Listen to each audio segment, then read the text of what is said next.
actually, the day after, this is a very strange coincidence, the very day after that I was arrested in the library, there was a press release by FST Biometrics, how they were selected as the preferred security vendor for North American-based Jewish community centers. Okay, and FST is it's named after a former head of Israeli military intelligence.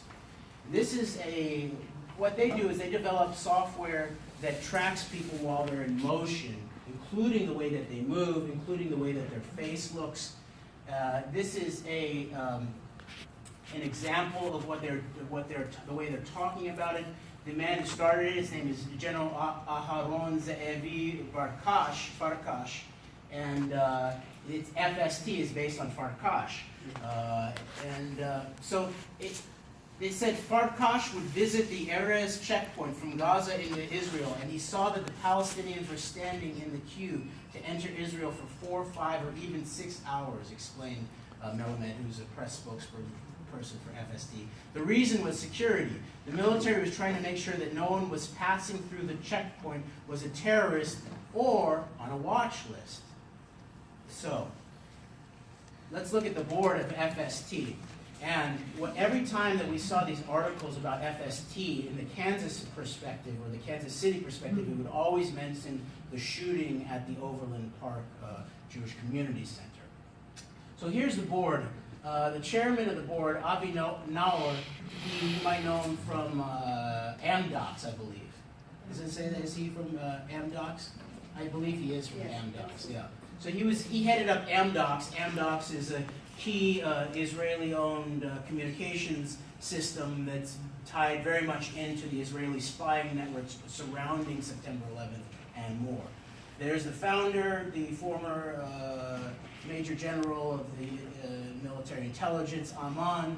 There's Gary Fagel. He's actually sort of like a Swiss banker of sorts, works in the aluminum industry before, and so he's sort of greasing the wheels. And then we have Ehud Barak, who not only was a prime minister, is not only a credibly accused, at least after the fact, perpetrator of the 9/11 myth.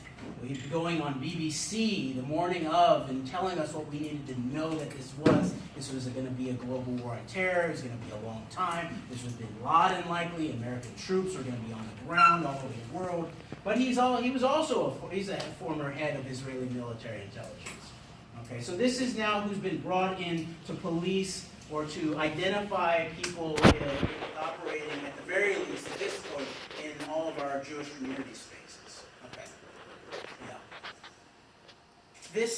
That brings up an issue about the macroeconomic environment here that all of this takes place in. There's a very important chapter, I believe Dr. Barrett mentioned this last year on these panels, in Naomi Klein's Shock Doctrine, The Rise of Disaster Capitalism, that talks about the rise of the Israeli security tech sector. Of course, there's issues with the Shock Doctrine. The book, Naomi Klein does a very powerful economic analysis, but her geopolitical analysis is obviously failing. In this chapter on the rise of the Israeli security tech sector, she takes time out to make sure that people know that she doesn't believe any of the conspiracy theories that she's heard from people of color, whether in New Orleans and the levees, or in Southeast Asia in terms of tsunamis and weather weaponry, that type of scenario. But she's very clear that it's all about just taking advantage of situations rather than who's actually doing this shocking. Doesn't the shock doctrine, isn't that come out of CIA psychiatry, MK Ultra? Did someone, you just wait, if you're trying to program someone's mind, you just wait for them to just run into, put their finger into an electric socket? No, okay. But meanwhile, this chapter is very important because she points out, and this is very powerful evidence of, at the very least, foreknowledge, Israeli foreknowledge in institutional sectors, that in the run-up to September 11th, the Israeli economy was sort of heading towards a collapse of some sort. They put all of their chips into these security sectors, into counterterrorism, and then in the years since, they've basically become I'd say the prime mover and shaker globally are in these sectors. They're sort of the non-aligned party. They're the non-aligned country in many ways of the World War IV scenario, the global war on terror. They're in the middle, making security moves with everybody. So people should look into that chapter. It's really important. It brings up the issue of is this a long-term plan, a strategic plan coming out of Israeli military intelligence, combined with human intelligence, Mossad, relations with Shin Bet in terms of as a domestic operation, FBI operation, to dominate the security sector, to dominate the technology sector globally. And in fact, it does look like that. We begin to see Israeli companies all around the world, especially in the United States, but increasingly all around the world in these key areas, including in infrastructure, critical infrastructure, a lot of the back ends of our computer systems. If you look at September 11th, there's definitely P-Tech and MITRE. Chris Boulin has done very interesting analysis of what was going on behind the scenes and how that was part of the September 11th operation. A lot of that looks like it hooks right back into Israeli military intelligence. There is something called Talpiot, a program, an operation that was started, I believe, after the Yom Kippur War, where the Israelis suffered heavy losses and decided to make a plan to build up an Israeli military intelligence sector that could basically, so they would never lose again, in a way. And so Talpiot, look that up. There is an activist from Australia, Brendan O'Connell, who's been putting this front and center, who was arrested for offending Jewish Zionist activists' feelings. We should start talking about this. We should look at this sector. The Technion is basically a combination of the Israeli MIT and Caltech, all feeding military technology. Of course, that's sort of what Caltech and MIT are too. But what this is, the Talpiot folks, it's a very elite group. It's dozens maybe a year at the most. They get trained not only in mathematics, engineering, but also special forces operations, Green Beret type scenarios. Okay, you have Unit 8200, that's of course the Israeli NSA. They're up to their necks in things like the false flag against Gaddafi in the 80s that got the U.S. to bomb Gaddafi. They planted a Trojan horse in the middle of Libya. They were also apparently involved in the Syria false flag and the Ghouta false flag operation, planting rocks that were actually transmitters. So they basically are on the ground feeding the NSA, the U.S. signals intelligence, the false signals to create a false flag operation. Stuxnet, of course, is the best example of this. What Brendan O'Connell has termed kill switch diplomacy. In the Edward Snowden film, it does show how it doesn't talk about the Israeli perspective on this, but it talks about how everything's tripwired. All the grids around the world are tripwired. So in a certain way, you could consider this an extension of the Samson option. This is what the FST, their biometrics, they also have these kits that you can take into other spaces. So it's not only a fixed operation in your building, in the Jewish installations that have contracted, but you could bring it maybe into a library or to protect. There is maybe, for example, the need to set up a temporary security perimeter around a VIP. So, and here's an example of what it actually looks like. You see people's faces, it identifies them, it hooks up into databases. What databases, we don't know yet, but I'm interested. So, going back to what I talked about, Sergeant Satter, the more honest police officer here, I would call him. He decided to make his own report, even though the main report was done by the arresting officer, Parsons. Satter talks about how Hawkins alerted me to two males sitting outside of the library entrance, Greg and me, and advised they were possible protesters of this event. He then searched us, I questioned him, but I consented, and upon looking into Roth Kushel's bag, I observed a camera, books, and a small computer or a tablet. Okay, and then he said we were friendly and cooperative. Those are obviously First Amendment implements. I also let him know that I suspected that I was being searched because of my on the public record background of asking questions, sometimes uncomfortable to public figures, and documenting it for the public record.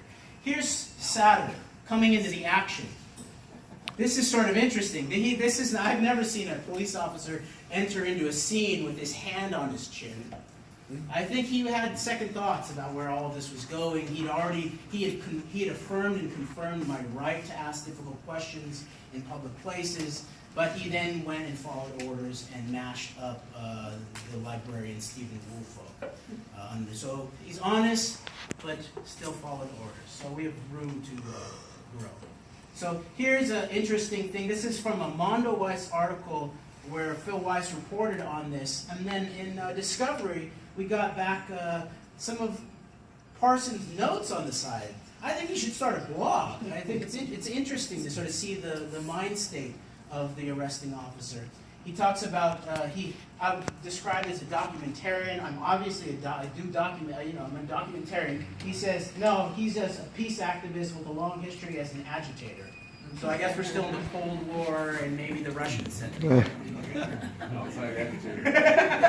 I was from Kansas though, so maybe maybe I was the abolitionist encroaching upon the mental slavery.